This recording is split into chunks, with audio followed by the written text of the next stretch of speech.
तो देखो, इस वीडियो में मैं बात करने वाला हूँ about the farming arc from vagabond. Around 3-4 महीने पहले जब मैंने वैगाबॉन्ड की मांगा पढ़ी थी, उसी टाइम पे मैंने ये आर्क पढ़ लिया था, बट इसके ऊपर मैंने वीडियो नहीं बनाई थी क्योंकि ऑनेस्टली ऐसी कुछ लाइंस हिट नहीं करी थी मुझे जो लगे कि यार इसको भूलने में मुझे 3-4 महीने लगने वाले हैं। वो एक लाइन्स ऐसी होती हैं जो हिट कर देती हैं, वैसा मुझे कुछ मिला नहीं था फार्मिंग आर्क में। उससे पहले मिली और उसके बाद भी मिली, लेकिन फार्मिंग आर्क में मुझे कुछ मिला नहीं। बट रिसेंट वीडियोस में 1-2 कमेंट्स थे कि भाई फार्मिंग आर्क के ऊपर आप वीडियो बनाओ, तो रिफ्रेश करने के लिए कि एक्चुअल में स्टोरी क्या थी फार्मिंग आर्क की, मैंने फिर से पढ़ा अराउंड 2-3 दिन पहले।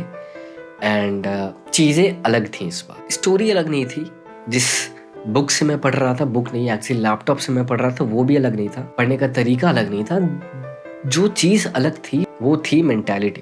किस तरीके से मैं चीज़ों को इंटरप्रेट कर रहा हूँ, that was the only different thing. And I think कि विलेज आर्क ऑफ वैगाबॉन्ड भी एक तरीके से मियामोटो मुसाशी को एक डिफरेंट मीनिंग दी थी ऑफ हिमसेल्फ। वैसे इस आर्क में बातें इतनी बड़ी बड़ी हैं कि यू विल गेट ओवरवेल्म्ड कि भाई चीजें समझ नहीं आ रही, समझ तो आ रही हैं लेकिन ये समझ नहीं आ रही कि मैं पढ़ क्या रहा हूँ एग्जैक्टली। जितनी चीजें भी वो अभी तक अपने लाइफ में उसने करा था, जो कि थी किलिंग पीपल, उसके अलावा उसने कुछ करा नहीं था। उसके ऊपर उसने सवाल उठाया कि भाई अगर मेरे 2 हाथ ना हो और मेरे 2 पैर ना हो तो मैं बचूंगा क्या असल में जिंदगी में। और क्वेश्चन डरावनी है और इसका आंसर उससे ज़्यादा डरावना है कि maybe I will be nobody और maybe I will be a kind man. अब जैसे मैंने कहा कि बातें इतनी ज़्यादा ओवरवेलमिंग है, फॉर एग्जाम्पल कि एक लाइन है कि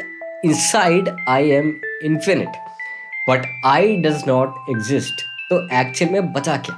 अब इसको समझने के लिए अभी मैं इतना विकसित नहीं हुआ हूँ कि मैं समझ पाऊँ। मैं बस पढ़ सकता हूँ और सोच सकता हूँ, that's it. But this is the arc जहाँ पे ताकेज़ो मियामोटो मुसाशी में तब्दील होते हैं। अगर ये आर्क ना आई हुई होती तो शायद नाम तो मियामोटो मुसाशी रहता, लेकिन हरकतें ताकेज़ो वाली रहती, which is just brutal strength.